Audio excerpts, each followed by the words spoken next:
Week 16, we are finishing up the semester. So let's start off this week. You'll have a discussion for Unit 5. You will have 2 assignments, assignment number 27 and number 28, and then you're going to end with Exam 5.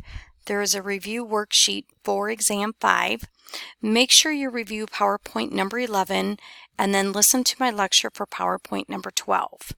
Our course unit objectives are 9.7 and our outcomes stay the same. So let's go ahead and look at 27, which is going to be EHR Go. And then 28, they're going to be more EHR Go activities. As you can see here, we have a review for Exam 5, and I also have a review for the final. So any questions for this week, do not hesitate to email me.